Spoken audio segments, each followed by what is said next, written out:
జై తెలంగాణ. కార్మికుల ఐక్యత, కార్మికుల ఐక్యత. మే డే. గౌరవనీయులు పెద్దలు మన బీఆర్టీయు రాష్ట్ర అధ్యక్షులు, మీ అందరికీ ఆప్తులు, మీరు ఇటు వస్తారా? మీ అందరికీ ఆప్తులు పెద్దలు, పెద్దలు శ్రీ రాంబాబు యాదవ్ గారికి, అట్లాగే గౌరవనీయులు రాజ్యసభ సభ్యులు పెద్దలు శ్రీ వద్దిరాజు రవిచంద్ర గారికి, గౌరవనీయులు మాజీ మంత్రివర్యులు కరీంనగర్ నియోజకవర్గ శాసనసభ్యులు శ్రీ గంగుల కమలాకర్ గారికి, గౌరవనీయులు మాజీ మంత్రివర్యులు పెద్దలు కార్మిక లోకంలో మీ అందరికీ సుపరిచితులు శ్రీనివాస్ గౌడ్ గారికి, అట్లాగే సోదరుడు మాజీ శాసనసభ్యుడు శ్రీ జీవన్ రెడ్డి గారు, సోదరులు మారయ్య గారు, సోదరులు నారాయణ గారు, గౌరవనీయులు సంతోష గారు, అట్లాగే దానకర్ణాచారి గారు, ఇంకా వేదిక పైన ఉన్న సోదరులు నగేష్ గారు, చెప్పిన నారాయణ పేరు చెప్పిన నువ్వు ఎందుకు ఆగమవుతున్నావు, అట్లాగే ఇందాక రాంబాబు యాదవ్ అన్న చెప్పిన అన్ని సంఘాల నాయకులందరికీ, నేను ఒకళ్ళ పేరు చెప్పకపోతే బాగుండదు కాబట్టి వేదిక పైన ఉన్న అన్ని సంఘాల నాయకులందరికీ ముందుగా హృదయపూర్వకంగా నమస్కారాలు, హృదయపూర్వకంగా ధన్యవాదాలు. ఆనాడు ఒకనాడు మహాకవి, పేదల బాధ తెలిసిన మహాకవి శ్రీశ్రీ గారు ఒక మాట అన్నారు. కార్మిక వీరుల కన్నుల నిండా కనకన మండే గలగల తొనికే విలాపాగ్నులకు విషాదాశ్రులకు ఖరీదు కట్టే శరాబు లేడోయ్ అనే మాట మహాకవి శ్రీశ్రీ గారు అన్నారు. ఇది సామాన్యమైన మాట కాదు. అంటే ప్రతి రంగంలో ఏ రంగం చూసినా కూడా మరి అల్టిమేట్గా పని చేసి డెలివరీ చేసే కార్మికులు ఎవరైతున్నారో, అలిశెట్టి ప్రభాకర్ గారు చెప్పే మాటల్లో కార్మికుడు చేసే శ్రమ వల్లే లోకానికి అందం ఆకారం వస్తాయని ఒక బలంగా నమ్మి ఆయన అన్న మాట ఏమంటే, పాలరాతి బొమ్మైనా పార్లమెంటు భవనమైనా వాడు చుడితేనే శ్రీకారం, వాడు కడితేనే ఆకారం. అంటే కార్మికుడి యొక్క సత్తా చెప్పడానికి, కార్మికుడి యొక్క గొప్పతనం చెప్పడానికి మరి కవులు ఎన్నో సందర్భాల్లో ప్రయత్నం చేసిన మాట నేను మీకు గుర్తు చేస్తూ ఉన్నా. అట్లాగే ఇవాళ మే డేకి మేము ఇక్కడికి వస్తూ ఉన్నాం. వస్తుంటే మరి ఇప్పుడే ఒక పిడుగు లాంటి వార్త వచ్చింది. కేంద్ర ప్రభుత్వం, ప్రధానమంత్రి నరేంద్ర మోడీ గారు ప్రతిసారి ఎలక్షన్లు అంటూ ఏమన్నా జరగంగానే తెల్లారే సిలిండర్ ధరలు, పెట్రోల్ ధరలు పెంచుడు ఆయనకు అలవాటైపోయింది. ఇలా ఇక్కడికి వస్తుంటే ఇప్పుడే వార్త వచ్చింది. దేశ చరిత్రలో వచ్చే సంవత్సరం అయితే సరిగ్గా 80 ఏళ్ళు నిండుతుంది భారతదేశానికి స్వాతంత్రం వచ్చి. 80 ఏళ్లలో ఎన్నడూ పెంచనంత పెద్ద ఎత్తున వాణిజ్య సిలిండర్ల మీద, అంటే హోటళ్లలో వాడే సిలిండర్ల మీద ఇవాళ రేట్ ఎంత పెరిగింది ఎరికేనా మీకు? తెలియదా? ఎగ్దమ్ ఒకటేసారి 993, అంటే 1000 రూపాయలు, 1000 రూపాయలు ఒక సిలిండర్ మీద పెంచి సామాన్యుడి నడ్డి విరిచి ఆ హోటళ్లలో పనిచేసే కార్మికులందరికీ ప్రధానమంత్రి గారు మేడే కానుక ఇచ్చిండు మీ అందరికీ. ఏది? 1000 రూపాయల సిలిండర్ ధర పెంపు. దీనివల్ల ఏం జరుగుతుంది, ఏమవుతుంది ఒక్కసారి మీరు ఆలోచన చేయండి. హైదరాబాద్లో నిన్నటిదాకా సిలిండర్ ధర 2321, ఇవాళ దాని ధర 3315. ఎన్నడూ ఈ భారతదేశంలో ఇంత పెద్ద ఎత్తున ఎవరు సిలిండర్ ధరలు పెంచలే. దీనితో ఇప్పుడు ఏమవుతుంది, హోటళ్ళల్లో, రెస్టారెంట్లలో పనిచేసే కార్మికులందరికీ దినదిన గండం అన్నట్టు వాళ్ళ పరిస్థితి. ఇప్పటికే గ్యాస్ దొరుకుతలేదు, అదే యుద్ధం చాలా అయినాక అని చెప్పి చాలామంది హోటళ్ళల్లో తగ్గించిండ్రు, రెస్టారెంట్లలో హోటళ్ళలో తగ్గించారు, ఏది వండుడే తగ్గింది. కానీ ఇవాళ సామాన్యుడు, ముఖ్యంగా లక్షలాది మంది పిల్లలు హైదరాబాద్లో బ్యాచిలర్లు ఇక్కడ ఐటీ ఉద్యోగాలు చేసుకుంటూ, ఇతర ఉద్యోగాలు చేసుకుంటూ హోటళ్ళ మీద, మెస్సుల మీద ఆధారపడేటోళ్ళు ఉంటారు. వాళ్ళందరికీ ఇలా ఇబ్బంది, వాళ్ళందరికీ మరి ఆహారం ధర పెరిగిపోతుంది. అట్లాగే కేవలం వాణిజ్య సిలిండర్లు మాత్రమే కాదు, 5 కిలోల చిన్న సిలిండర్ల మీద కూడా ధర పెంచిండ్రు. 261 రూపాయలు దాని మీద కూడా పెంచిండ్రు. దాంతో ఏమవుతుంది, నిత్యావసర వస్తువులు ధరలు అవి మళ్ళీ ఒక్కసారి పెరిగిపోయే ప్రమాదం. ఇప్పటికే మీకు తెలుసు, రూపాయి విలువ పాతాళానికి పోతా ఉన్నది. ఇంకో దిక్కు సిలిండర్ల ధర ఆకాశంలోకి పోతున్నది. గతంలో ఒకసారి ప్రధానమంత్రి గారు ఒక మాట అన్నారు, అయ్యా మరి 2 కోట్ల ఉద్యోగాలు ఇస్తాన్నావు కదా సంవత్సరానికి, మరి ఏవి ఉద్యోగాలు అంటే ఆ రోజు మోడీ గారు అన్న మాట ఏంటంటే పకోడీలు వేసుకుంటూ కూడా ఉద్యోగమే కదా, పకోడీలు వేసుడు బజ్జీలు వేసుకుంటూ కూడా ఉద్యోగమే కదా అని మాట్లాడిండు. కానీ అలా పకోడీలు వేసుకుందామంటే కూడా వేసుకోలేని పరిస్థితి ఈ సిలిండర్ల ధర పెంచి వాళ్ళని కూడా చావగొట్టిన ఘనత కేంద్ర ప్రభుత్వానికి దక్కుతూ ఉన్నది. అట్లాగే ఇంకొక మాట కూడా మనం ఈ సందర్భంగా విజ్ఞప్తి చేయాలి. ఇది మీకు ఎందుకు చెప్తా ఉన్నా అంటే సాధారణంగా ఎన్నడూ ఏ ప్రభుత్వం చేయలేదు ఇట్లాంటి పని, ఇవాళ ఈ కేంద్ర ప్రభుత్వం చేస్తూ ఉన్నది. ఇప్పటికే ముడి చమురు ధరలు పెంచి దాని మీద సెస్సులని తుస్సులని ఇంకోటని వేసి 65 రూపాయలకు దొరికేదాన్ని ఇప్పుడు దగ్గర 110-125 రూపాయలకు పెంచినారు పెట్రోల్ డీజిల్. దాంతో రేట్లు అన్నీ పెరిగినాయి. మళ్ళీ ఇప్పుడు సిలిండర్ కూడా పెరిగితే సామాన్యుడు బతికేది ఎట్లా? మరి ఇక దేవుణ్ణి నమ్ముకొని దేవుడి మీద భారం వేసి బతకాలన్నా ఏం చేయాలా కేంద్ర ప్రభుత్వం ఆలోచించాలా, మరి ఏ రకంగా పోరాటాలు చేయాలా మనం కూడా ఆలోచన చేయాల్సిన అవసరం ఉంది మే డే రోజు. కానీ ఒకటి మాత్రం వాస్తవం, ఈరోజు కేసీఆర్ గారి నాయకత్వంలో మనం గత 10 ఏళ్ళు ఏ ప్రభుత్వాన్ని అయితే ముఖ్యంగా పేదలకు హితంగా నడిపినాము, ఎక్కడ చూసినా ఉత్తరము దక్షిణము తూర్పు పడమర 4 దిక్కుల భారత కార్మిక విభాగం కలిసి మెలిసి కష్టపడుతూ నిర్మాణం చేసిన అద్భుతమైన నిర్మాణాలు ఇవాళ మీకు కనబడతాయి. హైదరాబాద్లో తెలంగాణలో 10 ఏళ్ల తెలంగాణ ప్రస్థానంలో రాళ్ళెత్తిన కూలీలకు రక్తం రంగరించిన కార్మికులకు సదా రుణపడి ఉంటామని చెప్పి శిరస్సు వంచి హృదయపూర్వకంగా మీ అందరికి నేను విజ్ఞప్తి చేస్తా ఉన్నా. ఉద్యమ తెలంగాణలోనూ మీరు మాకు వెంట నడిచినారు, అట్లాగే ఉద్ధృత ప్రగతి ప్రస్థానంలో కూడా మీరు మా వెంట నడిచినారు. మరి ఉజ్వల తెలంగాణలో కూడా మీరు మా వెంట నడవాలని చెప్పి కూడా హృదయపూర్వకంగా మిమ్మల్ని ప్రార్థిస్తూ ఉన్నా. తెలంగాణ సంపద పెంచి దేశం ముందు సగర్వంగా నిలబడే విధంగా మరి నిలబెట్టిన ప్రతి కార్మిక సోదరికి సోదరుడికి సలాం తెలియజేస్తూ ఉన్నా. మా జిహెచ్ఎంసి నుండి వచ్చిన మా ఆడబిడ్డలందరూ ఇక్కడ ఉన్నారు.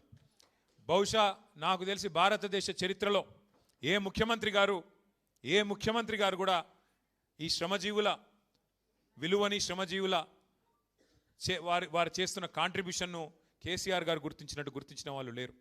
సఫాయి అన్నా నీకు సలాం అన్నా అన్న ముఖ్యమంత్రి బహుశా భారతదేశంలో ఒకే ఒక్కడు మన కేసీఆర్ గారు. కేవలం మాటలతో సరిపెట్టకుండా కేసీఆర్ గారి నాయకత్వంలో జిహెచ్ఎంసీలో బ్రహ్మాండంగా వారందరూ అడగకపోయినా వేతనాలు పెంచిన రోజులు మీకు గుర్తున్నాయని చెప్పే నేను అనుకుంటా ఉన్నా. మరి 2.5 ఏళ్ళు ఏమవుతుందో నాకంటే బాగా మీకే ఎరక. ఇక నేను చెప్పను, మీకే తెలుసు ఏం చేస్తున్నారు, ఏం చేయలేకపోతున్నారు. ముఖ్యమంత్రి గారు మున్సిపల్ మంత్రి ఇప్పుడు, కానీ ఆయన ఏం మాట్లాడుతున్నారు ఎరికేనా? మా హైదరాబాద్లో 5,000 ఆటోలు ఉన్నాయి, వాళ్ళు సాఫ్ సఫాయి చేస్తున్నారో చేస్తలేరో, ఆటోలు తిరుగుతున్నాయో తిరుగుతలేవో నాకు తెలియదు. ఏది ముఖ్యమంత్రి గారు మున్సిపల్ మంత్రి ఆయన చెప్తున్నాడు వాళ్ళు చెత్త తీస్తున్నారో లేదో నాకు తెలియదు. గంత తెలియని పరిస్థితులు ఉన్నాడు ముఖ్యమంత్రి. నాకు అర్థం కాదు, మీరు చేస్తున్న కష్టం కనబడతలేదా? అంటే శ్రమను గుర్తించే ముఖ్యమంత్రికి, గౌరవించే ముఖ్యమంత్రికి, మీ శ్రమ విలువ తెలియని ముఖ్యమంత్రికి తేడా ఏందో కేసీఆర్ గారిని రేవంత్ రెడ్డి గారిని చూస్తే మీకే అర్థమవుతుందనే మాట కూడా నేను మీకు ఈ సందర్భంగా విజ్ఞప్తి చేస్తూ ఉన్నా. ఇవాళ కేసీఆర్ గారి నాయకత్వంలో మిమ్మల్ని భాగస్వాములుగా చేసుకుంటూ ముందుకు నడిచినాం. మీకు యాదికుండాలి, కరోనా వచ్చినప్పుడు ఎట్లాంటి పరిస్థితి ఉండే దేశంలో, గందరగోళం ఎక్కడికక్కడ. అసలు ఎన్నడూ జీవితంలో చూస్తాం అనుకోని దృశ్యాలు చూసినాం. 100 కిలోమీటర్లు పిల్లను పాపను సంకలెత్తుకొని ఒక సూట్ కేసు మీద కూర్చోబెట్టుకొని బస్సు దొరకపోతే రైళ్లు లేకపోతే లారీలు కూడా బంద్ అయితే నడుచుకుంటూ పోయిన రోజులు ఒక్కసారి గుర్తు తెచ్చుకోండి. కొంతమంది ఇక్కడి నుంచి బీహారు ఒరిస్సా ఎక్కడెక్కడో 100 కిలోమీటర్లు పోయినారు. ఆ రోజుల్లో మరి భారతదేశంలో అయ్యా మేము మా ఊరికి పోతామంటే కేంద్ర ప్రభుత్వం వారు రైల్లో కూడా ఛార్జీలు పెట్టినారు. రైలు వేసిండ్రు కానీ ఆ రైళ్ళకు కూడా ఛార్జీలు. భారతదేశంలో ఒకే ఒక్క నాయకుడు కేసీఆర్ గారు ఆ ఇతర రాష్ట్రాల నుంచి వచ్చిన కార్మికులను కూడా కడుపులో పెట్టుకొని చూసుకొని వాళ్లకు జేబులో ఒక 1000 రూపాయలు పెట్టి భోజనం పెట్టి చీఫ్ సెక్రటరీని డీజీపీని రైల్వే స్టేషన్కి పంపించి వాళ్లకు జెండా ఊపి మీరు మీ ఊర్లకు వండి బిడ్డ మళ్ళా మెల్లగా తిరిగి రండి, మంచిగా తిరిగి రండి, భద్రంగా పోయి భద్రంగా రండి అని చెప్పి వాళ్లకు ఫ్రీగా రైల్లో పంపించిన నాయకుడు ఒకే ఒక్కడు కేసీఆర్ గారు. ప్రైవేట్ స్కూల్ టీచర్లను కూడా ఆదుకున్న నాయకుడు కేసీఆర్ గారు. ఒక్క మాట గుర్తు తెచ్చుకోవాలని చెప్పి నేను కోరుతా ఉన్నా. హైదరాబాద్లో నాకు చాలామంది మిత్రులు చెప్తా ఉంటారు, అన్నా మేము కరోనా అప్పుడు ఇళ్లలో ఉండిపోయినాం, దగ్గర 2 నెలలు 3 నెలలు ఉండిపోయినాం, బయటికి వచ్చే వరకు కొత్త రోడ్లు కనబడ్డాయన్నా, ఏం చేసిండ్రు మీరు మీ మున్సిపల్ డిపార్ట్మెంట్ వాళ్ళు, కొత్త రోడ్లు కొత్త ఫ్లైఓవర్లు ఎట్లా పూర్తి చేసిండ్రని అడుగుతుంటారు. ఎట్లా చేసినామంటే తెలంగాణ అంటే ప్రేమున్నోళ్ళం కాబట్టి, హైదరాబాద్ అనే ఈ మన తెలంగాణ కిరీటంలోని ఏదైతే ముఖ్యమైన కోహినూర్ లాంటి వజ్రం ఉన్నదో దీన్ని కాపాడుకోవాలన్న ఉద్దేశంతో, బాగు చేసుకోవాలన్న ఉద్దేశంతో లేబర్ క్యాంపులకు పోయి దండాలు పెట్టి బతిమలాడిన నేను. దగ్గర 10-14 లేబర్ క్యాంపులకు పోయిన నేను. ఆ రోజు అందరు వెళ్ళిపోతున్నారు కార్మికులు. పాపం ఆ రోడ్లేసే రంగంలో పనిచేసే కార్మికులు ఎవరైతే ఉంటారో భవన నిర్మాణ రంగంలో వారు వెళ్ళిపోయే పరిస్థితి, భయపడుతున్నారు. బతుకుంటే బల్సాకు తినొచ్చు, ఈ కరోనా వచ్చింది, మా భార్య పిల్లల దగ్గర పోతామని చెప్పి ఇతర రాష్ట్రాల వాళ్ళు పోతుంటే దండం పెట్టి బతిమలాడి అన్నా పోవద్దని చెప్పి 2 రెట్లు 3 రెట్లు వాళ్ళ జీతాలు పెంచి మళ్ళా మనకి ఇటువంటి మోక దొరకది. హైదరాబాద్లో పనిచేసేందుకు రోజు నార్మల్గా అయితే 5-6 గంటలకు మించి దొరకది, రాత్రి 12 నుంచి పొద్దున 6 వరకే. కానీ ఈ టైంలో మొత్తం అన్ని రోడ్లు ఖుల్లా ఉన్నాయి, మైదాన్ సాఫ్ ఉన్నది, జల్దీ చేద్దామని చెప్పి కాంట్రాక్టర్లను ఒప్పించి మొత్తం వర్కర్లను ఒప్పించి పెద్ద సంఖ్యలో దగ్గర 20-30 కొత్త రోడ్లు నిర్మాణం చేసిన ఘనత మన ప్రభుత్వానిదైతే వాటికి చెమట చిందించింది ఆనాడు మన కార్మిక సోదరులనే మాట కూడా నేను మీకు గుర్తు చేస్తూ ఉన్నా. వలస కూలీలు కాదు మీరు, అభివృద్ధిలో మీరు మా భాగస్వాములు అని చెప్పి ఇతర రాష్ట్రాల కార్మికులను కూడా కడుపులో పెట్టుకొని చూసుకున్న ఘనత మన నాయకుడు కేసీఆర్ గారిది. కానీ ఇవాళ ఏం పరిస్థితి ఉన్నది ఒక్కసారి ఆలోచన చేయండి. కాంగ్రెస్ ప్రభుత్వం వచ్చింది, అడ్డగోలు హామీలు ఇచ్చింది. ఆ రోజు కేసీఆర్ గారేమో పొరుగు రాష్ట్ర కార్మికులను కూడా కడుపులో పెట్టుకొని చూసుకుంటే ఇవాళ Srisailam left bank canal SLBC tunnel కుప్పగూలి, సొరంగం కుప్పగూలితే కనీసం అందులో కార్మికుల శవాలను కూడా గుర్తించలేని దుస్థితిలో ఉన్నది ఈ ప్రభుత్వం. కార్మికుల శవాలను కూడా కనీసం వాళ్ళ కుటుంబాలకు అప్పజెప్పలేని దుస్థితిలో ఇవాళ ఈ ప్రభుత్వం, రేవంత్ రెడ్డి గారి ప్రభుత్వం ఉన్నది. అది కుప్పగూలుడు కూడా ఎట్లా కూలింది? ఈ ప్రభుత్వం యొక్క అవినీతి వల్ల, ఈ ప్రభుత్వం యొక్క అసమర్థత వల్ల, కేవలం వీళ్ళ చాతగాంతనం వల్లనే జరిగింది తప్ప ఇంకోటి కానీ కాదు. అట్లాగే సంగారెడ్డి జిల్లాలో సిగాచి అనే పరిశ్రమ, అక్కడ పెద్ద ప్రమాదం సంభవించి మరి దాదాపు 55-60 మందో కార్మికులు సజీవ దహనమైతే పట్టించుకున్న నాదుడు లేడు. ముఖ్యమంత్రి గారు ఒక పత్రికా ప్రకటన మాత్రం ఇచ్చిండు, ₹1 కోటి నష్టపరిహారం ఇస్తా అన్నాడు. కానీ ఇంతవరకు ఒక్క కార్మికుడు కూడా ₹1 కోటి రాలేదు. ఇది వాస్తవం. కానీ ఇప్పటి వరకు ఒక్క మంత్రి కానీ ఒక్క ప్రభుత్వంలో బాధ్యుడు కానీ స్పందించిన పరిస్థితి లేదు. కేవలం మాటలతో, కంటి తుడుపు చర్యలతో ఇవాళ సిగాచి మరి వాళ్ళని కూడా పక్కన పెట్టినారు. అన్నిటికన్నా ఘోరం ఏంటంటే వలస వచ్చి బతుకుదేరు కోసం ఇక్కడికి వచ్చిన, నగరానికి వచ్చిన కూలీలు కార్మికుల ఇండ్ల మీదకి బుల్డోజర్లు పంపిస్తున్నాడు. ఇప్పుడే మా శ్రీనివాస్ గౌడన్న యాద్ చేస్తున్నాడు. పాపం తెలుసో తెలియకనో హైదరాబాద్కు వలస వచ్చి ఇక్కడ బతుకుదేరు కోసం వచ్చి, పొట్ట కూటి కోసం వచ్చి ఏమన్నా జాగ దొరికితే 50 గజాలు 60 గజాలు 20 గజాలు అందులో ఒక చిన్న గుడిసేసుకుంటే లేదా ఒక చిన్న రేకుల షెడ్ వేసుకుంటే ఇలా హైడ్రా పేరుతో ఇష్టం వచ్చినట్టు వచ్చి కూలగొట్టి రోడ్డు మీదికి నెట్టి పుస్తకాలు, బాటిళ్ళు, చిన్నపిల్లగాళ్ళు చదువుకున్నటోళ్ళై తీసుకొని ఇవ్వకుండా చేసి వాళ్ళని నడి బజార్న నొక్కుతున్నది ఈ ప్రభుత్వం. అందుకే నేనంట ఈ ప్రభుత్వం, కాంగ్రెస్ ప్రభుత్వం కట్టే కొట్టే తెచ్చే అన్నట్టు చెప్పాలంటే ఏమున్నది గర్వకారణం? ఈ ప్రభుత్వం చూస్తే కూల్చివేతలు, ఎగవేతలు, పేల్చివేతలు అన్నీ ఎగ్గొట్టుడేనా. ఏమన్నాడు అన్నాడు రేవంత్ రెడ్డి గారు? 420 హామీలు ఇచ్చిండు. అత్తలకు 4000, కోడళ్లకు 2,500 చెప్పిండా లేదా? ఒక్క అత్తకు పడ్డాయా 4000? ఒక్క కోడల పిల్లకు పడ్డదా 2,500? మొన్న ఈ మధ్య నేను సూర్యాపేట పోయినా. మా నాయకుడు ఒక సోదరుడు, మా కార్యకర్త కొత్తగా పెళ్లి చేసుకుంటా ఒక నెల ఆలస్యంగా పోయినా, ఎందుకంటే పెళ్ళి అయింది. ఒక నెల అయినాక పోయినా. నేను అప్పుడు పెళ్ళికి పోలేను కాబట్టి ఇంటికి పోయినా. ఇంటికి పోగానే ఛాయ్ దాపిచ్చిర్రు, చల్ల మన నీళ్ళు ఇచ్చిర్రు, ఛాయ్ దాపిచ్చిర్రు. బాగున్నావా తల్లి అన్న ఆ పెద్ద మనిషిని. ఎవరు? మా నాయకుడి అమ్మగారిని. ఏం బాగున్నా కొడుక? ఏం బాగలేనన్నది. అగో ఏమైందమ్మా అని నేనంటే, అంటే ఇక కోడలి పిల్ల వస్తుంది, నెలకు 2,500 వస్తాయి అనుకున్నా, కోడలు వచ్చింది కానీ ఏం రాలే అన్నది. ఇది ఎక్కడ బాధ? నేను కోడలి పిల్లని చూస్తే ఆ పిల్ల ఇంకా గడుస్తున్నది. అత్త నువ్వు కూడా 4,000 వస్తాయి అనుకున్నావు, నీకేమన్నా వచ్చినాయా అని ఆమె అన్నది. ఇప్పుడు రేవంత్ రెడ్డి వల్ల అత్త కోడల పంచాయతీలు కూడా మోపోయినాయి. అంటే ఎంత దౌర్భాగ్యపు పరిస్థితి అంటే 100 రోజుల్లోనే 6 గ్యారంటీలు, 100 రోజుల్లోనే మొత్తం చేస్తా. ఎలక్షన్లకు ముందేమో దాన వీర శూర కర్ణ, ఎలక్షన్లు అయిపోయినాకనేమో కుంభకర్ణ. మర్చిపోయిండు. ఆగం. అడిగినాం అనుకో గట్టిగా, ఏమయ్యా రేవంత్ రెడ్డి గారు మరి ఇన్ని నరికితీవి కదా, ఆశాలకు 18,000 అంటివి, ఆశ చూపెడితివి, అందరికి ఏమేమో చెప్తివి, ఏమన్నా చేసినావో ఒక్కటన్నా చెప్పు ఏం సంగతి అంటే, ఎంత కండలు తిరిగిన వస్తాదైనా 3 నెలల పిల్లలు ఉడితిస్తాడా? ఇది ముఖ్యమంత్రి నోట్లకెళ్ళి వచ్చే మాటనా? ఇది మాకు తెలియదా? 3 నెలల పిల్లలు పుట్టరని మనకు తెలియదా?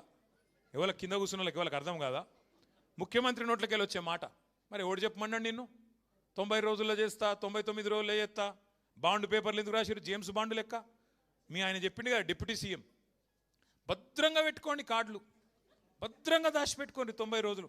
మా వాళ్ళు వస్తారు, ఇప్పుడు ఎడబెట్టుకోవాలి మరి కార్డులు, ఏం చేసుకోవాలి కార్డులు అంటే? కమల్ హాసన్ మించిన యాక్టింగులు చేసిరు ఎలక్షన్లకు ముందేమో. ఇప్పుడేమో ఏమైనా అంటే 3 నెలల పిల్లలు పుట్టిస్తారా ఎవడన్నా అని మాట్లాడుతుండు. అయ్యా రేవంత్ రెడ్డి గారు, మాకు కూడా తెలుసు 9 నెలలకు పిల్లలు పుడతారు, కానీ నేను అడుగుతున్నా 3 నెలలు ఎప్పుడో అయిపోయింది, 30 నెలలు పడ్డది. మరి 30 నెలలకు కూడా పిల్లలు పుట్టకపోతే నిన్నేమనాలి మరి? నేను అనలే సుమా మళ్ళేమనంటే నీ మీద నా మీద కేసు పెడతా. అంటే ఇంత చిల్లర మాటలు, ఇంత లేఖి మాటలు బహుశా ఈ భారతదేశ చరిత్రలో ఏ ముఖ్యమంత్రి ఎన్నడూ మాట్లాడలే. గన్ని గలీజు మాటలు. గట్టిగా అడిగినావు అనుకో, ఏమైనా ఆశాలకు జీతం పెంచుతా అంటే ఏం సంగతి అంటే నీ లాగుల తొండలు ఇడిచిపెడతా. రుణమాఫీ అంటే కదరా నాయన ఏం చేస్తేవి అంటే నీ గుడ్లు వీకి గోటిలాడతా. ఇంక గట్టిగా అన్నావు అనుకో, మా ఆర్టీసీ కార్మికుల అపాయింటెడ్ డే ఏమాయ్ పాపంగా శంకర్ గౌడ్ పెద్ద మంది చచ్చిపోయాడు, నువ్వు అబద్ధం చెప్పిన దానికి అంటే పేగులు తీసి మెడలు వేసుకుంటా. గివా మాటలు. ఇంకా ఇక ఎంత దిగజారి మాటలు అంటే, ఇప్పుడు నేను అడుగుతా ఒకటి, కష్టపడి పనిచేసే వాళ్ళకు, కష్టపడి పనిచేసే వాళ్ళందరికీ ఒకటి తెలుసు, ఏమిటిది? లోపల మనం వేసుకున్న బనీనికి పొక్క ఉన్నా మీదికెళ్ళి అంగి మాత్రం కడకేసుకొని ఉండాలి. ఎందుకు? బయటికి పోతే పతారి ఉండాలి కదా. బయటికి పోతే ఎవడన్నా మార్కెట్లో మళ్ళీ మనకు గిరాకు ఉండాలి, పతారి ఉండాలి, ఎవడన్నా అప్పించడం ఉంటే అప్పియాలి. కాబట్టి లోపల ఏమున్నా బయటికి మాత్రం మంచి కడకంగి వేసుకొని పోతాం. ఎందుకంటే కుటుంబాన్ని నడిపేట వ్యవహారం అట్లుంటుంది. బయటికి మంచిగా కనబడితేనే, గట్టిగా కనబడితేనే, దట్టంగా కనబడితేనే ఎవడన్నా విలువ ఇస్తాడు, లేకపోతే ఇయ్యాడు. కానీ నువ్వే స్వయంగా ముఖ్యమంత్రివి, నువ్వే నేను ఢిల్లీ పోతున్నాను చెప్పులు ఎత్తుకపోయే దొంగ లెక్క చూస్తున్నారు. మరి ఎవడిస్తాడరా భయ్? నాకు అర్థం కాదు. ఇక ఎవడన్నా నేను దేక్తాడా? నాకు అర్థం కాదు. ఎయిడ్స్ పేషెంటు, క్యాన్సర్ పేషెంటు, రాష్ట్రం దివాలా తీసింది. అరే దివాలా తీసినా నువ్వే తండ్రి పాత్రలో ఉన్నావు, అది ఏమున్నా నువ్వే చూడాలి కదా. నువ్వే అట్లా మాట్లాడితే ఎట్లా? ఇక్కడ లంకె బిందెలు లేవు. ఇట్లాంటి మాటలు మాట్లాడే ముఖ్యమంత్రిని నేనైతే చూడలేను. నేను చాలామందిని చూసిన, ఎన్టీ రామారావు గారిని చూసిన, చంద్రబాబు నాయుడు గారిని చూసిన, తర్వాత రాజశేఖర రెడ్డి గారిని చూసిన, రోషయ్య గారు, కిరణ్ కుమార్ రెడ్డి గారు, ఆ తర్వాత మన నాయకుడు కేసీఆర్ గారు, ఇక ఇప్పుడు ఈ సన్నాసి. వాళ్ళని చూసి నేను చూస్తే నాకు అర్థమే అవుతలేదు. నక్క నాగలోకం అంటారు చూడు, ఒక అంత తేడా ఉన్నది, జమీన్ ఆస్మాన్ ఫరక్ ఉన్నది. ఏం మాట్లాడతాడో ఏందో తెలియదు. ఇక తెల్లారలేస్తే ఇంకో బాధ, ఆయనకి ఆడ మైకు దొరికినా ఒకటే ఎరక, బూతులు తిడతాడు. కేసీఆర్ గారి మీద మాత్రం ఎక్కడ లేని శాపాలు పెడతాడు. ఎవడన్నా నాకు తెలియక అడుగుతా, నువ్వు కొట్టుకొని తనలాడి ముఖ్యమంత్రి అయినావు, మంచిగా సుఖంగా ఉండరాదు? ఇదేళ్ళు మళ్ళీ గెలిచేది లేదు, పీకేది లేదు, నీకు కూడా తెలుసు, మాకు కూడా తెలుసు. అదేదో ఉన్నప్పుడు మంచిగా సుఖంగా ఉండి ఏమన్నా 4 పనులు చేసి పో. కానీ తెల్లారు లేస్తే దరిద్రపు మాటలు. ఎవరన్నా ఇంకో నాయకుడు చచ్చిపోవాలని కోరుకుంటారా తల్లి? అసలు ఏం మాటలు అవి, ఏం మనిషి? అందుకే ఈయన మీద ఇవాళ ఈ రాష్ట్రంలో కార్మిక లోకానికే కాదు అందరికీ కూడా ఇవాళ విశ్వాసం పోయింది. కార్మికులకు నిజంగా కూడా కాంగ్రెస్ పార్టీకి కార్మికులు అంటే లెక్క లేదు. మీరు చూడండి, సిగాచి కంపెనీలో ఏం చెప్పారు, ఇవాళ ఏం చేస్తున్నారు చూడండి. ఆటో అన్నలకు ఏం చెప్పినారు? వేజ్ బోర్డు పెడతాం, వెల్ఫేర్ బోర్డు పెడతాం, నెలకు 1000 రూపాయలు ఇస్తాం, ఆటో సంక్షేమ బోర్డు పెడతామన్నారు. కానీ మీకు ఒక చిన్న ముచ్చట చెప్తాను. నేను ఆ మధ్యన ఒకసారి జూబ్లీహిల్స్ లెక్కన ఉన్నా, కారు లేదు, ఆయనతో ఆటో ఎక్కి ఇక్కడ దాకా వచ్చిన, ఇక్కడ ఏదో మీటింగ్ ఉంటే ఇక్కడికి వచ్చిన పార్టీ ఆఫీస్కి. ఏం పేరు తమ్మి నీ పేరని అడిగిన. ఆయన నడిపేట ఆయన పేరు, ఆ తమ్ముడు పేరు మస్రత్ అలీ, ఆ తమ్ముడు పేరు. ఏ ఊరు తమ్మి? అజా ఈయనే ఉన్నావా? కూసో కూసో కూసో కూసో కూసో కూసో ఆయనకు నీ కథనే చెప్తున్నా, కూసో. ఇగో ఈ తమ్ముడే. అయితే ఏ ఊరు తమ్మి, ఏం సంగతి అంటే, అన్న నాది సంగారెడ్డి జిల్లా, నేను ఇక్కడనే వచ్చి సెటిల్ అయినా అన్నాడు. సరే సంతోషం. మరి ఏం సంగతి, ఎట్లా నడుస్తుంది దాంట్లో? ఏమున్నదన్నా? ఏం లేదు, అంత ఆగమైపోయింది. ఇదివరకు నేను రోజుకు 2000 సంపాదించుకొని ఇప్పుడు కనీసం 500-600 లేదు, ఆటో కిరాయి వెళ్తలేదు, ఏం లేదు. అచ్చా అట్లనా అంటే ఇక హైలైట్ ముచ్చట చెప్తా. ఇక తమ్ముడు ఏం చెప్పిండంటే, ఇదే తమ్ముని ఆటో ఈయనదే రాహుల్ గాంధీ గారు ఎక్కిండు ఎలక్షన్ ముందు. ఏది, ఈయనకు 2 ఆటోలు ఉండే ఎలక్షన్ల ముందు, కాంగ్రెస్ గవర్నమెంట్ రాకముందు. ఇప్పుడు ఏం దొరికేనా, 2 ఆటోలు అమ్ముకున్నాడు, ఇప్పుడు కిరాయి ఆటో నడుపుకుంటున్నాడు. కొన్ని లెగ్గులు అట్లుంటాయి. నీ లెగ్గుని ఆటోలో పెట్టిండు, ఆటో కూడా నాశనం అయింది. ఇక అట్లా ఈ కాంగ్రెస్ లెగ్గు పెట్టింది, రాష్ట్రమే నాశనం చేసి ఆఖరికి మా మస్రత్ అలీ ఆటోలు కూడా ఆగం చేశారు. ఈ పరిస్థితి ఇవాళ ఆటో వర్కర్లు, ఆటో తమ్ముళ్ళు 6.5-7 లక్షల మంది ఉంటారు రాష్ట్రంలో. వాళ్ళందరూ బతుకుని ఆగం చేశారు. ఇంకోటి మీదికెళ్ళేంది, మనం ఫ్రీ బస్సునే అద్దంటలేం, నువ్వు పెట్టు ఫ్రీ బస్సు పెట్టు, ఇంకా ఎక్కువ పెట్టు బస్సులు, నేను అద్దంటలేను. కానీ వీళ్ళ పొట్టగొట్టుడు ఏంది నాకు అర్థం కాదు. వాళ్ళకి ఏం మాటలు ఇచ్చినావో నిలబెట్టు. నెలకు 1000 అంటివి, ఇంకేదో చెప్తా అంటివి, ఇంకేదో చెప్తివి. ఆఖరికి వాళ్ళు ఉన్న ప్రమాద బీమా కూడా తీసేస్తావు కదా. కేసీఆర్ గవర్నమెంట్లో ఆటో డ్రైవర్లకు, అసంఘటిత రంగంలో ఉండే డ్రైవర్లు దగ్గర 18 లక్షల మందికి ఎవరన్నా చచ్చిపోతే వాళ్ళ కుటుంబం రోడ్డు మీద పడద్దని 5 లక్షల బీమా పెట్టిండు కేసీఆర్ సార్. ఇలా దాన్ని కూడా తీసి పారేసిండు. గదేమన్నది నిన్ను అంటే ఇక కేసీఆర్ ఏం పెట్టినా తీసేయాలి గంతే. ఏం కట్టినా గొలగొట్టాలి, ఏం పెట్టినా తీసేయాలి. ఒక్కసారి మీరు ఆలోచన చేయండి. కేసీఆర్ గారు ఆ రోజు భవన నిర్మాణ కార్మికుల సంక్షేమ బోర్డు, లేబర్ వెల్ఫేర్ బోర్డు 27 లక్షల మంది కార్మికుల కోసం సంక్షేమ కార్యక్రమాలు చేసిండు కేసీఆర్ గారు. ప్రమాద బీమా, వైద్యం, వివాహ కానుక, ప్రసూతి కానుకలు. కేసీఆర్ కిట్ యాదుకుందా అమ్మ? కేసీఆర్ కిట్ అంటే ఏమిటిది? అదేమన్నా కేసీఆర్ ఇంట్లో ఇచ్చుకునేటిదా? ఎవరన్నా ఆడపిల్ల పెళ్లి చేసుకుంటే ₹1,00,000 మేనమామ లెక్క కళ్యాణ లక్ష్మి కింద ఇచ్చిండు. దానికి వీళ్ళు కొండంత రాగం తీసిండ్రు. ₹1,00,000 ఏం సరిపోతే మేము తులం బంగారం ఇస్తామని. మరి అలా బంగారం దుకాణం ఉద్ధరిస్తలేడా? ఎందుకు ఇస్తలేవు మరి బంగారం? తులం బంగారం ఏడవా? బంగారం కాదు, నేను ముందే చెప్పిన, వీళ్ళు మెడల పుస్తల తాడెత్తుకపోయే దొంగలు, వీళ్ళు మంచోళ్ళు కాదని చెప్పిన. మీరు కొంతమంది నమ్మిరు, కొంతమంది నమ్మలే. గసొంటి లంగలు వీళ్ళు. అట్లాంటి వాళ్ళు తులం బంగారం అని నరికినరు, ఇలా వచ్చి కూర్చున్నారు.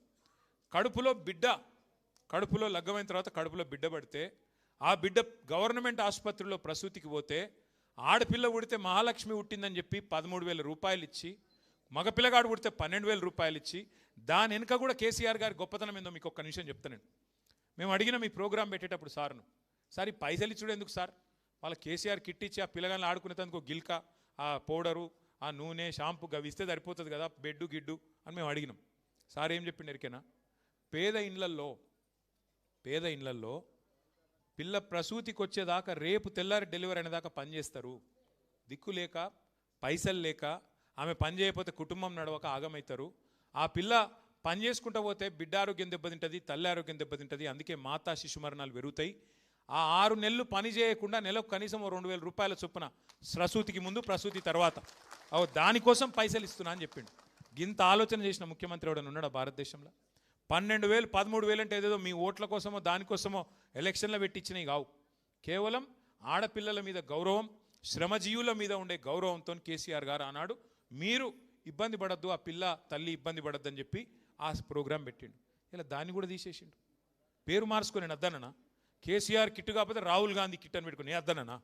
పెట్టు, అది పెట్టరా అయ్యా అంటే అది పెట్టడట, అది తీసేస్తాడు. పేరు మారు, అన్ని మారుస్తూనే ఉన్నావు కదా, ఇది కూడా మారు. ఇందిరమ్మదో లేకపోతే సోనియమ్మదో రాహుల్ అయ్యేదో ఇంకెవరిదో పెట్టుకో పేరు, మేము అద్దంటలేం కదా, గది కూడా తీసేసిండు. అట్లాగే మీరు ఆలోచన చేయండి. ఇన్సూరెన్స్, ఆటో డ్రైవర్ల ఇన్సూరెన్సు, డ్రైవర్ల ఇన్సూరెన్స్ గది తీసే అవసరం ఏముండే? అది కూడా తీసి రెన్యువల్ లేకుండా వాళ్ళని నాశనం చేసిండు. రవాణా రంగంలో, రవాణేతర రంగంలో హోంగార్డులకు 5 లక్షల ప్రమాద బీమా కేసీఆర్ గారు ఇస్తే అది కూడా తీసేసిండు. గీత కార్మికులకు, నేత కార్మికులకు కేసీఆర్ గారు 6 లక్షల ప్రమాద బీమా కల్పించారు. ఇక మా శ్రీనివాస్ గౌడ్ అని ఇక్కడే ఉన్నాడు. ఆనాడు ఎక్సైజ్ మినిస్టర్గా శ్రీనివాస్ గౌడ్ గారు అడిగితే గీత కార్మికులందరికీ 6 లక్షల ప్రమాద బీమా చేసినాం. నేతన్నలకు, గీతన్నలకు ₹200 ఉన్న పెన్షన్ 2,000 చేసుకున్నాం. నాయి బ్రాహ్మణులకు, సెలూన్లకు, అట్లాగే మా రజక సోదరుల దోబి ఘాట్లకు 250 యూనిట్ల దాకా ఫ్రీ కరెంటు వాళ్ళకు కూడా అందజేసినాం. దేశంలో మీరు ఒక్కటి గుర్తుపెట్టుకోండి, ఎర్ర జెండా పార్టీలు కూడా చాలా ఉన్నాయి. త్రిపురలో, కేరళలో, ఇంకా చాలా చోట్ల గవర్నమెంట్కి వచ్చిండ్రు. కానీ ఏ ఎర్ర జెండా పార్టీ కూడా బీడీ కార్మికురాలైన మా ఆడబిడ్డలకు పెన్షన్ ఇచ్చినోడు ఎవడు లేడు. కేవలం ఒకే ఒక్క నాయకుడు 4.5 లక్షల మంది బీడీ కార్మికులకు పెన్షన్లు ఇచ్చిన నాయకుడు, ₹2,000 నెలకు అందించిన నాయకుడు కేసీఆర్. ఎవరు దరఖాస్తు పెట్టలే, దండం పెట్టలే, ఓట్ల కోసం అబద్ధాలు చెప్పలే. కానీ ఆడబిడ్డలు వాళ్ళ ఆరోగ్యం ఖరాబ్ చేసుకుంటూ మరి కుటుంబాన్ని నడుపుతున్నారన్న ఉద్దేశంతో బీడీ కార్మికురాలకు కూడా పెన్షన్ ఇచ్చిన నాయకుడు కేసీఆర్ గారు. 16 రాష్ట్రాల్లో బీడీ కార్మికులు ఉన్నారు, కానీ ఏ రాష్ట్రంలో ₹2,000 పెన్షన్ లేదు కేసీఆర్ గారు ఇచ్చినట్టు. అట్లాగే రెక్కలు ముక్కలు చేసుకునే మా కార్మిక సోదరులందరికీ ఏదో రకంగా న్యాయం చేసే ప్రయత్నం చేసినాం. మా నేత కార్మికులు, నాది సిరిసిల్ల నియోజకవర్గం, అక్కడ నేతన్నలు ఒక దశలో మన ప్రభుత్వం రాకముందు వారంలో 9 మంది చచ్చిపోయిన పరిస్థితి, ఆత్మహత్యలు చేసుకున్నారు. వాళ్ళందరినీ ఆ సాలెల మగ్గం సడుగులిరగొడితే కాంగ్రెస్ పార్టీ మనం వచ్చినాక వాళ్ళ నిలబెట్టే ప్రయత్నం చేసినాం. సిరిసిల్ల ఉరిసిల్లగా మారిపోతే వాళ్ళందరికీ బతుకమ్మ చీరబెట్టి బతుకమ్మ చీర ఆర్డర్లు వాళ్ళకిచ్చి మీకు బతుకమ్మకు ఒక చిన్న కానుక ఇచ్చి కాపాడుకునే ప్రయత్నం చేసినాం. కానీ ఈరోజు మరి ఏం పరిస్థితి ఉన్నదో చూడండి.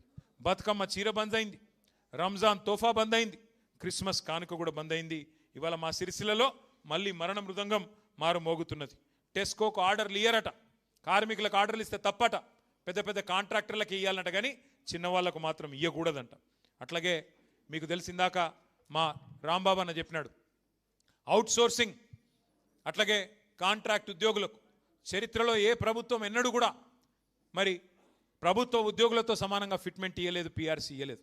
కానీ కేసీఆర్ గారి నాయకత్వంలో 2014లో 43% ఫిట్మెంట్తో పాటు 2021లో 30%, మొత్తం 73% ఇస్తే అది మొత్తం 9,37,000 మంది మరి కాంట్రాక్ట్ అవుట్ సోర్సింగ్ ఉద్యోగులకు కూడా వర్తింపజేసిన ఒకే ఒక్క నాయకుడు కేసీఆర్ గారు అనే మాట నేను మీకు గుర్తు చేస్తూ ఉన్నా. ఇంకా చేసేది ఉండే, కరెక్టే, ఇంకా చేసేది ఉండే, ఇంకా పని చేయాల్సి ఉండే. 1,500 నుంచి ఆశాలను 9,000 దాకా తీసుకొచ్చినాం. కానీ ఇంకా చేయాల్సి ఉన్న పని ఇంకా మిగిలి ఉన్నది. అట్లాగే సఫాయి అన్నలకి ఇక మీకు తెలిసి నేను చెప్పాల్సిన అవసరం లేదు, చేయగలిగినంత చేసినాం, ఇంకా చేయాలన్న ఆలోచన కూడా ఉండే. కానీ ఈ లోపల మన ప్రభుత్వం పోయింది. ఇవాళ మీరు చూడండి, ముఖ్యమంత్రి గారు స్వయంగా అంటున్నారు, మరి సార్ నువ్వు ఇచ్చినావు కదా మాట ఇచ్చినావు కదా, 18,000 చేస్తా అన్నావు కదా, అందరు జీతాలు పెంచుతా అన్నావు కదా, ఎప్పుడు పెంచుతావు అంటే నా దగ్గర ఏం లేదు, నన్ను కోసుక తింటారా అంటుండు. కోసుక తినేందుకు నువ్వు ఏమిటిది, మామిడికాయవా, సేపువా, ఏం కోసుక తింటారు నిన్ను, నువ్వు పుచ్చిపోయిన పుచ్చకాయవు, ఇంకా నిన్నట కోసుక తినాలన్నట, నన్ను కోసుక తింటారా అంటుండు ముఖ్యమంత్రి. ఎవడన్నా విన్నారా ఎప్పుడన్నా కిసంటోని? ఉంటే ఉన్నదని చెప్పాలా, లేకపోతే లేదని చెప్పాలా. నాకు శాతం అయితే లేదు, నాకు నడిపస్తలేదు, నాకు సంపద పెంచే తెలివి లేదు అని చెప్పుకోవాలి. కాదంటే అది చెప్పే ముఖం లేదు. వెనకటికి ఎవడో ముఖం బాగాలేకపోతే అద్దం బల కొట్టిండట. గట్లున్నది రేవంత్ రెడ్డి కథ. ఏంద్రా అయ్యా నడపస్తలేదు నీకంటే, కేసీఆర్ మొత్తం అప్పుల పాలు చేసిపోయాడు. నీకు ఎన్ని రోజులు చెప్తావు అబద్ధాలు? పార్లమెంటులో కేంద్ర ప్రభుత్వం స్పష్టంగా చెప్పింది, రిజర్వ్ బ్యాంకుని అడిగి, కేసీఆర్ గారు ముఖ్యమంత్రి అయిన నాడు రాష్ట్రం నెత్తి మీద ఉన్న అప్పు 72,000 కోట్లు. కేసీఆర్ దిగిపోయిన నాడు రాష్ట్రం నెత్తి మీద ఉన్న అప్పు 3,52,000 కోట్లు. అంటే కేసీఆర్ చేసిన అప్పు ఎంత? అది మైనస్ చేస్తే 72,000 కోట్లు, 2,80,000 కోట్లు. కేసీఆర్ అప్పు చేసిండు. ఏం చేసిండు? అప్పు చేసి మీ అందరికీ 5 లక్షల ప్రమాద బీమా ఇచ్చిండు. కేసీఆర్ అప్పు చేసిండు, మా జిహెచ్ఎంసీలకు 3 సార్లు జీతాలు పెంచిండు. కేసీఆర్ అప్పు చేసిండు, 1,500 నుంచి ఆశాల వేతనం 9,000కు తీసుకుపోయిండు. కేసీఆర్ అప్పు చేసిండు, 33 జిల్లాలు చేసిండు. కేసీఆర్ అప్పు చేసిండు, 200 పెన్షన్ను 2,000 చేసిండు. కేసీఆర్ అప్పు చేసిండు, 4.5 లక్షల మంది ఆడబిడ్డలకు, బీడీ కార్మికురాళ్లకు 2,000 పెన్షన్ ఇచ్చిండు. ఎస్, కేసీఆర్ అప్పు చేసిండు. మన కరెంటు లేని పరిస్థితి నుంచి, ఇన్వర్టర్లు జనరేటర్లలో ఉండే డీజిల్ గబ్బు నుంచి 24 గంటల కరెంటు, 1,00,000 కోట్లు పెట్టుబడి పెట్టి 24 గంటల కరెంట్ ఇచ్చిండు. ఏం లాభమైంది 24 గంటల కరెంటుతోని? ఏం లాభమైందంటే మా కార్మికులకు బతుకు తెరువు దొరికింది. 3 రోజులు పవర్ హాలిడేస్ కంపెనీలు బంద్ పెట్టుకునే పరిస్థితి నుంచి కావాలంటే 7 రోజులు కంపెనీ నడుపుకునే పరిస్థితికి వచ్చింది. ఓవర్ టైం తీసుకొని బతికే పరిస్థితి, గల్లా ఎగరేసుకొని బతికే పరిస్థితి మా కార్మికులకు, యాజమాన్యాలకు తెచ్చిండు కేసీఆర్. అవును, కేసీఆర్ అప్పు చేసిండు. ఇంటింటికి నల్లబెట్టి నీళ్ళు ఇచ్చిండు కేసీఆర్. హైదరాబాద్లో 20,000 లీటర్ల వరకు ఫ్రీగా నీళ్ళు ఇచ్చిండు కేసీఆర్. అవును, కేసీఆర్ అప్పు చేసిండు. 1000 గురుకుల పాఠశాలలు పెట్టిండు మన పిల్లల కోసం కాదా? ఒక్కొక్క పిల్ల మీద, పిల్లోడి మీద 1,20,000 రూపాయలు ఖర్చు పెట్టిన మాట వాస్తవం కాదా? 6.5 లక్షల మంది పిల్లలు. అవును, కేసీఆర్ అప్పు చేసిండు.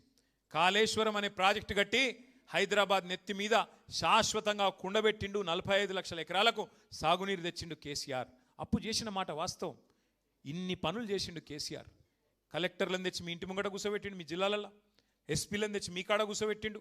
వాళ్ళకు అధునాతనమైన బిల్డింగులు కట్టిండు. ఇలా ఒక అద్భుతమైన సెక్రటేరియట్, ఒక వెనుకనే పోలీస్ కమాండ్ కంట్రోల్ సెంటర్, అక్కడ టీ హబ్, ఇట్లాంటి ఎన్నో బిల్డింగులు, 1-2 కాదు, ఇన్ని కట్టుకున్నాం కేసీఆర్ గారు 9.5 ఏళ్లలో. కొత్త రాష్ట్రం, నిజంగా కొత్త రాష్ట్రాన్ని చక్కదిద్ది బ్రహ్మాండంగా ఒక పట్టాలెక్కించి మీ చేతిలో పెట్టిండు కేసీఆర్. కట్టిన ఇల్లు పెట్టిన పొయ్యి అన్నట్టు నీకు మొత్తం అప్పచెప్పిపోతే నువ్వేం చేస్తున్నావు ఈరోజు? ఒక్క హామీ నెరవేర్చినవా? ఒక్క పని చేసినవా? ఒక్క ఇటుక పెట్టినవా?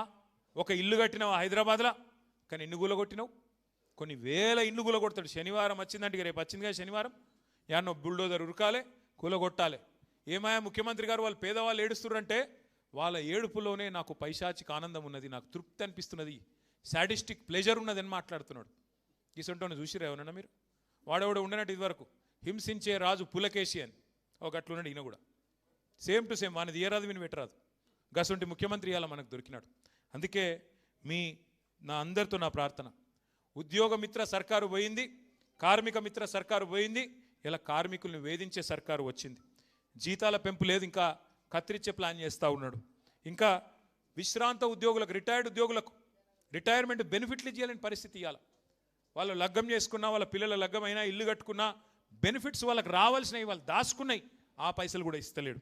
అట్లాగే దారుణాతి దారుణమైన విషయం ఏంటంటే, మంత్రుల జీతాలు కట్ చేస్తా, ఎమ్మెల్యేల జీతాలు కట్ చేస్తా, అందులోకెళ్ళి ఇస్తా అని మాట్లాడుతున్నాడు. కట్ చేస్తే ఎంతమందికి ఇస్తావు? వాళ్ళు ఏమైనా వరద బాధితులా, తుఫాన్ బాధితులా? వాళ్ళు కాంగ్రెస్ బాధితులు. వాళ్ళు వరద బాధితులు కాదు, తుఫాన్ బాధితులు కాదు. నువ్వు జీతాలు కట్ చేసి ఇచ్చేందుకు, విరాళం ఇచ్చేందుకు, వాళ్ళకు హక్కుగా దాచుకున్న పైసలు వాళ్ళకి ఇవ్వమంటే ఎకసెక్కం చేస్తున్నాడు ముఖ్యమంత్రి గారు. అందుకే ఆలోచించమని నేను కోరుతా ఉన్నా.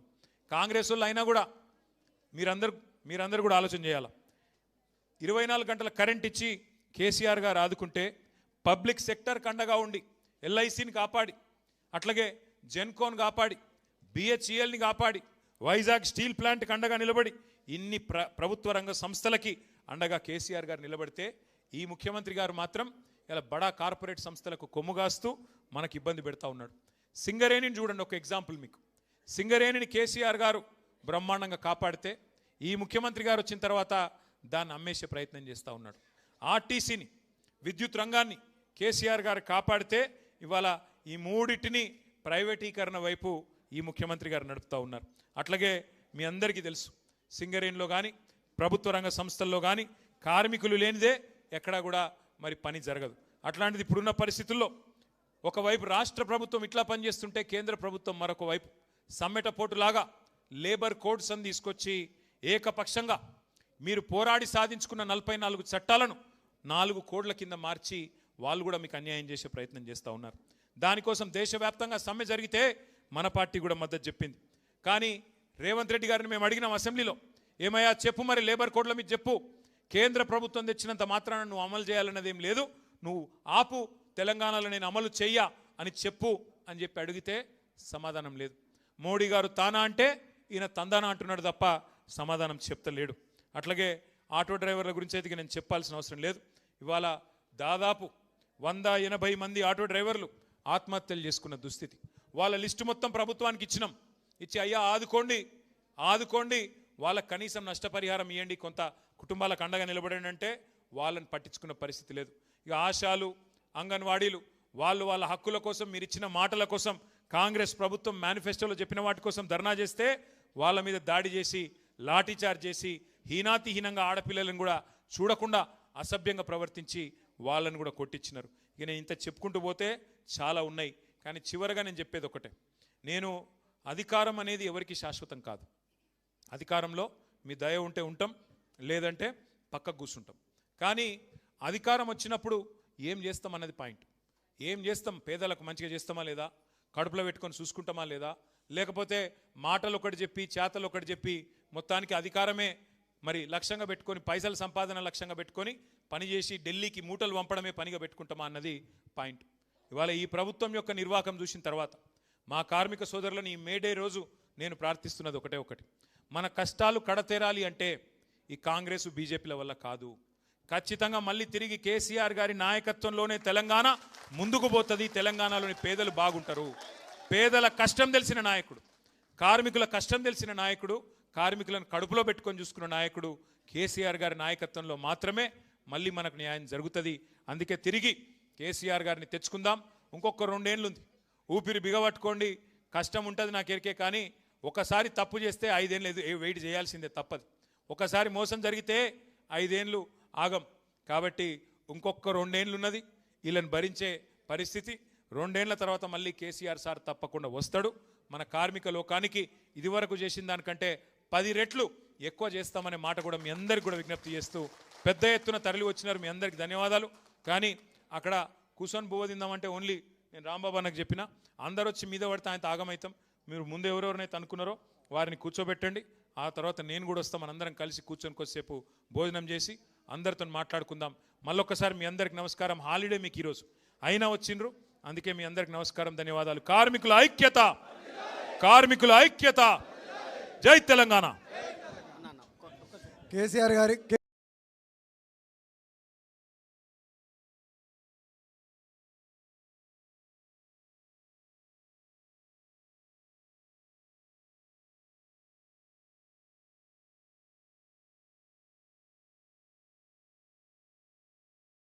మేడే